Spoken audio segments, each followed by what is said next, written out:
Super man film చూసే చాలా మందికి ఈ పాకెట్ డైమెన్షన్ థియరీస్ గురించి కానీ ఆ క్రియేషన్ గురించి కానీ కంప్లీట్ క్లారిటీ రాదు. కాకపోతే ఈ ఫిక్షనల్ యూనివర్స్ లోని అంటే Marvel, DC comic based fictional cinematic universes లోని సూపర్ హీరోస్ కానీ సూపర్ విలన్స్ కానీ పెద్ద పెద్ద మాన్స్టర్స్ కానీ ఇలాంటి మల్టిపుల్ రియాలిటీస్ కానీ అండ్ ముఖ్యంగా టైం ట్రావెల్ లాంటివి ఇలా అన్ని కూడా ఈ ఫిక్షనల్ యూనివర్సెస్ లోని స్టోరీస్ లోని పాసిబుల్. కానీ ఈ పాకెట్ డైమెన్షన్ ని యూజ్ చేసింది ఒక విచ్ కాదు, ఒక సోర్సరర్ కాదు, ఒక ఈవిల్ జీనియస్ బిలియనర్ అయిన లెక్స్ లూథర్ క్రియేట్ చేశాడు. ఆఫ్ కోర్స్ మార్వెల్ లో కూడా ఈ పాకెట్ డైమెన్షన్ కాన్సెప్ట్ ఉంది. కానీ డీసీ కామిక్స్ ప్రకారం ఈ పాకెట్ డైమెన్షన్ అనేది రియాలిటీకి అవుట్ సైడ్ న ఎగ్జిస్ట్ అయ్యే ఇండిపెండెంట్ స్పేసెస్. కానీ లెక్స్ లూథర్ ఒక మినీ బిగ్ బ్యాంగ్ ద్వారా ఈ పాకెట్ డైమెన్షన్ ని క్రియేట్ చేశా అని చెప్తాడు. అండ్ ఎర్త్ లో కొన్ని ప్లేసెస్ లోని ఈ పాకెట్ డైమెన్షన్ కి పోర్టల్స్ కూడా ఉంటాయి అనమాట. దాని ద్వారా లెక్స్ లూథర్ ఇందులోకి ఎంటర్ అవ్వగలుగుతాడు. తన అనుచరులకి కూడా ఈ పోర్టల్ కి యాక్సెస్ ఉంటుంది.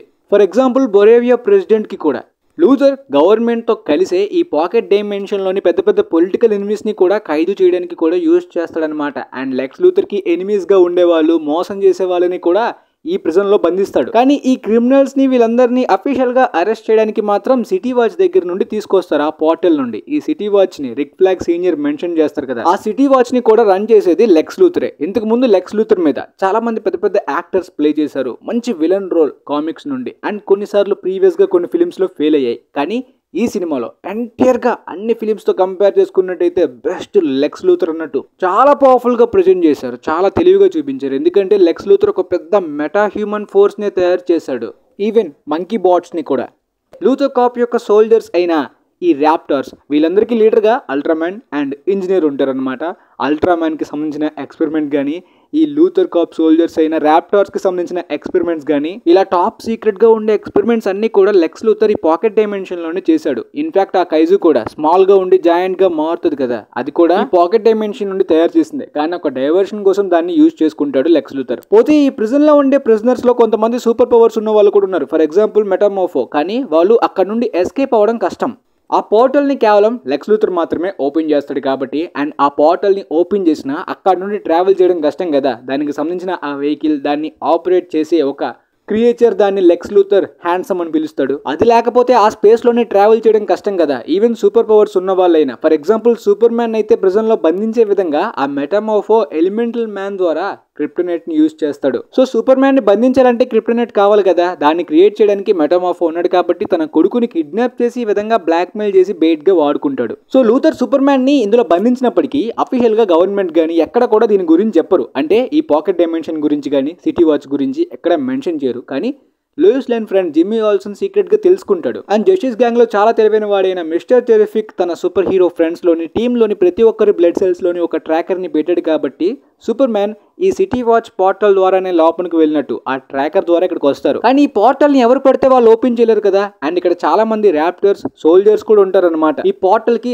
సెక్యూరిటీ సేఫ్ గార్డ్స్ లాగా. అయితే ఈ పోర్టల్ ని హ్యాక్ చేసి టెరిఫిక్ ఓపెన్ చేస్తాడనమాట. కానీ అది చాలా రిస్క్ అని కూడా ఎక్స్ప్లెయిన్ చేస్తాడు. ఎందుకంటే ఈ పోర్టల్ ని నార్మల్ గా ఓపెన్ చేసి క్లోజ్ చేస్తున్న టైంలో కూడా రియాలిటీ ఫ్యాబ్రిక్ ని చాలా రిస్క్ లో పెట్టినట్టే, ఏమైనా తేడా జరిగినా మొత్తం వైప్ అవుట్ అయిపోతుందని. అండ్ ఆ పాకెట్ డైమెన్షన్ పోర్టల్ ఓపెన్ అయినప్పటికీ ట్రావెల్ చేయడం కుదరదు కాబట్టి అక్కడ బ్లాక్ హోల్ మినియేచర్స్ ఉంటాయి కాబట్టి దాని ద్వారా కూడా చాలా రిస్క్ ఉంటుంది. సో ఆ పోర్టల్ డిస్ట్రాయ్ అయిపోయే లోపే సూపర్ మ్యాన్ ని అండ్ మెటామోర్ఫోని తన కొడుకు జోయిని క్రిప్టోని సేవ్ చేస్తాడు మిస్టర్ టెరిఫిక్. కానీ అంతకన్నా ముందే వీళ్ళందరూ కూడా బ్లాక్ హోల్ లోకి పడిపోతారు అనమాట. ఒకవేళ బ్లాక్ హోల్ లోకి పడిపోయినట్టయితే కంప్లీట్ గా డిస్ట్రాయ్ అయిపోతారా? ఫర్ ఎగ్జాంపుల్ అల్ట్రామ్యాన్ క్లైమాక్స్ కి డైరెక్ట్ గా బ్లాక్ హోల్ లోకి వెళ్ళిపోతాడు. అంటే చచ్చిపోయినట్టేనా, మళ్ళీ తిరిగి రాడా అనే డౌట్స్ కూడా రావచ్చు.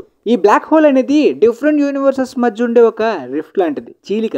ఆ విధంగా ఈ అల్ట్రామ్యాన్ ఆ బ్లాక్ హోల్ ద్వారా వేరే యూనివర్స్ కి వెళ్లే అవకాశం ఉంది. లైక్ మల్టీవర్స్ లాగా వేరే ఎర్త్ కి, లేదంటే బిజారో వరల్డ్ కి వెళ్ళేలాంటి అవకాశం ఉందని కూడా రీసెంట్ గా ఆన్లైన్ లో ఒక థియరీ బయటకు వచ్చింది. ఎందుకంటే అల్ట్రామ్యాన్ కామిక్స్ ప్రకారం అయితే సూపర్ మ్యాన్ కి ఒక ఆల్టర్నేటివ్ ఈవిల్ వెర్షన్ లాంటి వాడు. ఈ ఫిల్మ్ లో కూడా ఆల్మోస్ట్ అదే క్లోన్ అయినప్పటికీ సూపర్ మ్యాన్ కి ఆపోజిట్ టైప్ లోని ఈవిల్ గా కాస్త పవర్ఫుల్ గా ఉంటాడు. సో ఈ బిజారో వెర్షన్ సూపర్ మ్యాన్ గా కూడా ఈ అల్ట్రామ్యానే చేంజ్ అయ్యే అవకాశం కూడా ఉన్నట్టు ఒక థియరీ అనమాట. కానీ బ్లాక్ హోల్ ద్వారా ఈ అల్ట్రామ్యాన్ వేరే యూనివర్స్ లోకి వెళ్ళిపోతాడు. కానీ తిరిగి వచ్చేది మళ్ళీ మేబీ అప్కమింగ్ గా ఫ్యూచర్ లో అవ్వచ్చు. బిజారోకు ఉండే పవర్ సూపర్ మ్యాన్ కి చాలా డిఫరెంట్ గా ఆపోజిట్ గా పవర్ఫుల్ గా ఉంటాయి అనమాట. సో అల్ట్రామ్యాన్ లా మాత్రమే కాదు, సో అల్ట్రామ్యాన్ కూడా చాలా పవర్ఫుల్ విలన్. సింపుల్ గా చనిపోయినట్టు కాకుండా మళ్ళీ ఫ్యూచర్ లో ఈ పాకెట్ డైమెన్షన్ ద్వారా వచ్చే అవకాశం చాలా గట్టిగా ఉంది. అండ్ జేమ్స్ గన్ ఈ పాకెట్ డైమెన్షన్ గురించి ఇంకాస్త డీటెయిలింగ్ అండ్ క్లారిటీ అంతా కూడా అప్కమింగ్ గా ఈ ఆగస్ట్ లో రాబోయే పీస్ మేకర్ సీజన్ 2 లో కూడా ఉండబోతున్నట్టు చెప్పారనమాట. Piece maker season 1, suicide squad, creature commanders లో ఈవెంట్స్ క్యానన్ గానే ఉండబోతున్నాయి అనమాట. అందుకనే పీస్ మేకర్ సీజన్ 2 కూడా ఇందులో కనెక్ట్ అయి ఉండబోతుంది DCUA. అండ్ మ్యాక్స్వెల్ లార్డ్ కూడా ఆ పీస్ మేకర్ సీజన్ 2 లో ఉండబోతున్నాడు. జస్టిస్ గ్యాంగ్ మెంబర్స్ కూడా. మ్యాక్స్వెల్ లార్డ్ యాక్చువల్ గా విలన్ క్యారెక్టర్, ఒక క్రిమినల్ అనమాట, డబ్బున్నోడే. కాకపోతే ఈ యూనివర్స్ లో జస్టిస్ గ్యాంగ్ కి స్పాన్సర్ తనే అనమాట. పీస్ మేకర్ ని కూడా ఈ జస్టిస్ గ్యాంగ్ లో జాయిన్ అవ్వమని అడుగుతాడు మ్యాక్స్వెల్ లార్డ్. సో ఈ లార్డ్ టెక్ కి సంబంధించి పాకెట్ డైమెన్షన్ ఇంట్రోగేషన్ అయితే పీస్ మేకర్ కి జరుగుతుంది ఈ పీస్ మేకర్ సీజన్ 2 లోని. కానీ పీస్ మేకర్ కి పాకెట్ డైమెన్షన్ యొక్క యాక్సెస్ ఎక్కడిది, అండ్ ఆ హెల్మెట్స్ కి ఆ పాకెట్ డైమెన్షన్ కి ఉన్న కనెక్షన్ ఏంటి అనేది సీజన్ 2 వచ్చాకే మనకి క్లారిటీ వస్తుంది. అండ్ జేమ్స్ గన్ ఈ పాకెట్ డైమెన్షన్ గురించి మాత్రమే కాదు, సూపర్ మ్యాన్ తర్వాత ఈ కనెక్షన్ అంతా కూడా లీడ్ అయ్యి ఒక బిగ్ ఈవెంట్ తయారవబోతుంది. అంటే లైక్ ఒక క్రాస్ ఓవర్ ఈవెంట్ లాంటి ప్రాజెక్ట్ కూడా రాబోతుంది. దానికి సెటప్ గా సూపర్ మ్యాన్ ఫిల్మ్ లో మాత్రమే కాదు, ఈ పీస్ మేకర్ సీజన్ 2 లో కూడా కొన్ని స్ట్రాంగ్ ఇన్సిడెంట్స్ ఉండబోతున్నాయి. అవన్నీ కూడా లీడ్ చేసే అవకాశం ఉందని చెప్పారనమాట. సో ఎక్కువ కనెక్షన్ ఈ పాకెట్ డైమెన్షన్ కోసమే ఉండే అవకాశం ఉంది. కాబట్టి ద హాలీవుడ్ రిపోర్టర్ సోర్స్ నుండి జేమ్స్ గన్ ఒక multiverse type of cross over project ని తయారు చేయడానికి రెడీగా ఉన్నారని చెప్పి న్యూస్ అయితే వచ్చింది. ద హాలీవుడ్ రిపోర్టర్ చాలా పెద్ద సోర్స్. అండ్ జేమ్స్ గన్ కూడా తెలిపారు ఒక పెద్ద ఈవెంట్ తయారవబోతుందని చెప్పి. కానీ ఆ ప్రాజెక్ట్ ని సీక్రెట్ గా ఉంచడమే ఆయనకి ఇష్టమంట. ఎందుకంటే ఇంతవరకు చాప్టర్ 1 ఈ గాడ్స్ అండ్ మాన్స్టర్స్ యొక్క పేస్ లోని అనౌన్స్ చేయాల్సిన ఫిల్మ్స్ అన్ని అనౌన్స్ చేశారు. జస్టిస్ లీగ్ కూడా 6 ఇయర్స్ తర్వాత ఉండే అవకాశం ఉందని చెప్పారు. అండ్ చాప్టర్ 2 ఇవన్నీ కూడా కలిపి 10 ఇయర్స్ వరకు ప్లాన్ అని చెప్పారు. కానీ ఈ సీక్రెట్ ప్రాజెక్ట్ గురించి మాత్రం చెప్పాలని లేదంట. ఎందుకంటే కాంపిటీటర్స్ మేబీ కాపీ చేసే అవకాశం ఉంది ఈ ఐడియా ప్లాన్ ని అని అంటున్నారు. ఇది నిజమే. ఎందుకంటే ఇంతకు ముందు MCU DC ఎక్స్టెండెడ్ యూనివర్స్ టైంలోని Batman versus Superman, civil war 2 కూడా ఒకే ఇయర్ న రిలీజ్ అయ్యాయి. సో ఈ ప్యాటర్న్ ని మీరు అబ్జర్వ్ చేసినట్టయితే ఒక క్రాస్ ఓవర్ ప్రాజెక్ట్ కి లీడ్ చేయడం, జస్టిస్ లీగ్ లో ఉండే స్టోరీ ఆల్మోస్ట్ అవెంజర్స్ 1 కి బాగా సిమిలర్ గా ఉంటుంది. సో అలాంటి సిమిలారిటీస్ ఉండకుండా చాలా యూనిక్ గా ఈ యూనివర్స్ ని ప్లాన్ చేయబోతున్నాను. అండ్ గాడ్స్ అండ్ మాన్స్టర్స్ అని చాప్టర్ 1 కి ఆయన టైటిల్ పెట్టారు. సో మాన్స్టర్స్ అంటే ఆల్రెడీ క్లేఫేస్ తో పాటు స్వాంప్ థింగ్ ఫిల్మ్ కూడా డెవలప్మెంట్ లో ఉంది. అండ్ క్రియేచర్ కమాండర్స్ లో సర్వైవ్ అయిన క్రియేచర్స్, ఆ బ్రైట్ కానీ, GI రాబర్ట్ కానీ, ఆ డాక్టర్ పాస్పరస్ కానీ, వీళ్ళందరూ కూడా మాన్స్టర్స్ క్రియేచర్స్ కిందనే వస్తారు. వీళ్ళతో పాటు క్లేఫేస్ అండ్ స్వాంప్ థింగ్. దాంతో పాటు గాడ్స్ అంటే super man, super girl, wonder women, వీళ్ళందరూ కూడా గాడ్స్ కిందకు వస్తారు. వండర్ ఉమెన్ ప్రాజెక్ట్ కూడా చాలా ఫాస్ట్ గా మూవ్ అవబోతుందంట. స్క్రిప్ట్ ఆల్మోస్ట్ కంప్లీట్ అయ్యే సిచ్యువేషన్కి వచ్చిందని చెప్తున్నారు. అంటే బ్యాట్మెన్ కన్నా ముందే నేను ప్రిడిక్ట్ చేసినట్టే వండర్ ఉమెన్ ప్రాజెక్ట్ అయితే రాబోతుంది DCEలోని. సో వీళ్ళు gods and monsters. So chapter 1 కి ఆయన పెట్టుకున్న టైటిల్ కి ప్రకారం గాడ్స్ అండ్ మాన్స్టర్స్ అంటే గాడ్స్ వర్సెస్ మాన్స్టర్స్ కాదు, గాడ్స్ అండ్ మాన్స్టర్స్. అంటే వీళ్ళు అసెంబుల్ అవ్వబోతున్నారు, తడబడట్లేదు. ఈ గాడ్స్ అండ్ మాన్స్టర్స్ కలిపి అసెంబుల్ అవ్వబోయే లాంటి ఒక మల్టీవర్స్ క్రాస్ ఓవర్ ప్రాజెక్ట్ ఎక్కువ శాతం క్రైసిస్ ఆఫ్ ఇన్ఫినిటీ ఎర్త్ లాగా ఉండే అవకాశం ఉందని కూడా ఈ సోర్స్ ద్వారా న్యూస్ వస్తుంది.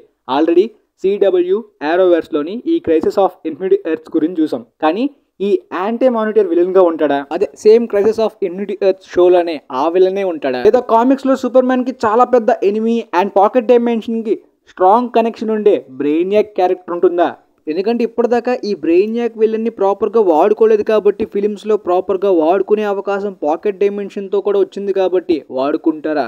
ఈ డౌట్స్ కూడా మీకు రావచ్చు. బ్రెయిన్యాక్ ఉండే అవకాశం చాలా శాతం ఉంది, కానీ యాంటీ మానిటర్ అప్పుడే వచ్చే అవకాశం లేదు. అండ్ ఈ క్రైమ్ సిండికేట్ వచ్చే అవకాశం ఉందని నాకు అనిపిస్తుంది. అదే బిజారో. అంటే టైం పట్టొచ్చు, కాకపోతే ఈ 6 ఇయర్స్ గ్యాప్లో పర్ఫెక్ట్గా ఈ మల్టీవర్స్ క్రాస్ ఓవర్ ఈవెంట్కి మెయిన్ విలన్స్గా క్రైమ్ సిండికేట్ని, అదే ఈ అల్ట్రామ్యాన్ లానే జస్టిస్ లీగ్కి ఆపోనెంట్స్గా ఉండేలాంటి ఈవిల్ వెర్షన్స్ ఉంటారు. వాళ్ళందరూ కూడా ఈ క్రైసిస్ ఆఫ్ ఇన్ఫినిటీ ఎర్త్ లాంటి కాన్సెప్ట్లోనే ఈ క్రైమ్ సిండికేట్గా వస్తారు. వాళ్ళని విలన్స్గా చూపించే అవకాశం కూడా ఉన్నట్టు అనిపిస్తుంది. ఇది కూడా ఒక థియరీనే. అంటే ఫస్ట్ చాప్టర్ 1 అండ్ చాప్టర్ 2కి వీళ్ళని మెయిన్ విలన్స్గా పెట్టే అవకాశం కూడా కనిపిస్తుంది. ఆల్రెడీ అల్ట్రామ్యాన్ని చూపించారు, ఆ బ్లాక్ హోల్ ద్వారా వేరే యూనివర్సెస్ పాసిబిలిటీస్ కూడా చూపించారు. కాబట్టి అంటే గాడ్స్ అండ్ మాన్స్టర్స్ అసెంబ్లీ అయినప్పటికీ మల్టీవర్స్ ప్రస్తావన వచ్చిందంటే పక్కాగా జాక్ స్నైడర్ వర్స్ కూడా టచ్ చేసే అవకాశం ఉంది. ఒకవేళ అంతా కూడా వర్కౌట్ అయితే, ఫర్ ఎగ్జాంపుల్ యాక్టర్స్తో కానీ వాళ్ళని క్యామియోస్కి ఒప్పించి ఈవెన్ రాబర్ట్ ప్యాటిన్సన్ ద బ్యాట్మ్యాన్ని కూడా వేరే యూనివర్స్ విధంగా చూపించే అవకాశం అయితే ఉంది. Like crisis of infinity earth లో అయితే మాత్రం Brandon Routh Superman returns తర్వాత Kingdom Come version Superman version లోని చాలా అద్భుతంగా చూపించారు. కాబట్టి ఈ pocket dimension, black hole, multiverse possibility ఉంటే కేవలం ఈ క్రైమ్ సిండికేట్ మాత్రమే కాదు, వేరే వెర్షన్స్ ఉండే సూపర్ మ్యాన్ కానీ బ్యాట్ మ్యాన్ కానీ చూపించే ఛాన్స్ కూడా ఉంటుంది. లైక్ క్యామియోగా ఒక స్మాల్ ట్రిబ్యూట్ లాగా. ఫర్ ఎగ్జాంపుల్ క్యాన్సిల్ అయిపోయిన నికోలస్ కేజ్ గారి ప్రాజెక్ట్, ఆ సూపర్ మ్యాన్ వెర్షన్ ని కూడా ఫ్లాష్ మూవీలో చూపించారు కదా. ఇన్ఫాక్ట్ ఆ క్యాన్సిల్ అయిపోయిన ప్రాజెక్ట్ లోని సూపర్ మ్యాన్ ఒక పెద్ద జాయింట్ స్పైడర్ తోటి ఫైట్ చేస్తాడు. ఆ సీన్ నే ఇక్కడ క్యామియోలో కూడా పెట్టేశారు. అంటే వీటి టచ్ ఇంతకు ముందే డీసీ ప్రాజెక్ట్స్ లో, ఫర్ ఎగ్జాంపుల్ ఫిల్మ్ గానీ వెబ్ సిరీస్ లో గానీ ట్రై చేశారు. కాబట్టి ఈసారి ప్రాపర్ గా ఎస్టాబ్లిష్ చేసుకుని ఈ గాడ్స్ అండ్ మాన్స్టర్స్ ని చూపించే విధంగా వాడుకోవాలి. కానీ ఈ పాకెట్ డైమెన్షన్ ద్వారా ఆ బ్లాక్ హోల్ అనేది మెట్రోపోలిస్ మొత్తం కూడా డిస్ట్రాయ్ చేసే విధంగా ఎలా మారిందనే డౌట్ కూడా మీకు ఉండొచ్చు కదా. లాస్ట్ లో పోర్టల్ ని హ్యాక్ చేసి ఓపెన్ చేసి డిస్ట్రాయ్ చేసిన మిస్టర్ టెరిఫిక్ ని పట్టుకోవడానికి ఆ రియాక్టర్ కి ఇంకాస్త ఎనర్జీని లెక్స్ లూథర్ అండ్ టీమ్ పవర్ పెంచి సూపర్ మ్యాన్ ని పట్టుకుందామని చూస్తారు. అప్పుడే ఈ లోవర్ ద్వారా మొత్తం సిటీ అంతా కూడా ఈ బ్లాక్ హోల్ వ్యాపించే విధంగా మారిపోద్ది. లెక్స్ లూథర్ తలుచుకుంటే ఈజీగా ఆ పోర్టల్ ని దాన్ని ఆపగలడు. అది డేంజరే రియాలిటీ ఫ్యాబ్రిక్స్ కి, కానీ లెక్స్ లూథర్ హ్యాండిల్ చేయగలడు తన టీమ్ తోటి. అయినప్పటికీ సూపర్ మ్యాన్ నే వీళ్ళందరూ చూస్ చేసుకున్నారు కాబట్టి వీళ్ళు చచ్చిపోతేనే బెటర్ అని చెప్పి అస్సలు క్లోజ్ చేయడు. సో మొత్తానికి మిస్టర్ టెరిఫిక్ వచ్చి క్లోజ్ చేస్తాడు. అండ్ లెక్స్ లూథర్ కూడా చాలా పవర్ఫుల్ గా ఇంత పెద్ద ఆర్మీని, అల్ట్రామ్యాన్ ని, ఇంజనీర్ ని వీళ్ళందరినీ లీడ్ చేసే విధంగా ఈ పాకెట్ డైమెన్షన్ ని క్రియేట్ చేశాడంటే, అండ్ కామిక్స్ లో ఉండే లాంటి బ్యాటిల్ ఆర్మర్ కూడా లెక్స్ లూథర్ ఫ్యూచర్ లో వేసుకునే అవకాశం ఉంది. కానీ ఈ పాకెట్ డైమెన్షన్స్ వల్ల చాలా ప్రమాదం ఉంటుందని కూడా మిస్టర్ టెరిఫిక్ మెన్షన్ చేసినట్టు ఏదో రోజు వీళ్ళు ఎర్త్ కి పెద్ద బొక్క పెట్టేలా ఉన్నారు. ఈ పాకెట్ డైమెన్షన్ ద్వారా ఆ ఈవెంట్ కూడా ఈ యూనివర్స్ లో వచ్చే అవకాశం ఉంది. ఎనీవే మీకైతే ఒక క్లారిటీ వచ్చింది కంప్లీట్ గా దీని గురించి అనుకుంటున్నాను. అండ్ దీని ద్వారా ఎన్నెన్ని ప్రాజెక్ట్స్ ని లీడ్ చేయొచ్చు, ఎలాంటి పాసిబిలిటీస్ ఉన్నాయి అన్ని కూడా క్లియర్ గా ఎక్స్ప్లెయిన్ చేశాను. ఇంకేమైనా డౌట్స్ ఉంటే, అంటే ఇంకా చాలా ఉన్నాయి ఫిల్మ్లో, ఫర్ ఎగ్జాంపుల్ కెరల్ ఫాదర్ జోరల్ యొక్క మోటివ్స్ ఏంటి, తన మెసేజ్ ఎందుకు అలా ఉంది, ఇలాంటి కొన్ని డౌట్స్ గురించి తర్వాత వీడియోలో క్లియర్గా ఎక్స్ప్లెయిన్ చేస్తాను. ప్రస్తుతానికి మీ ఫ్రెండ్స్లో ఎవరికైనా దీని గురించి, పాకెట్ డైమెన్షన్ గురించి డౌట్ ఉంటే షేర్ చేయండి, వాళ్ళకి కూడా యూజ్ అవ్వచ్చు. And thanks for watching guys.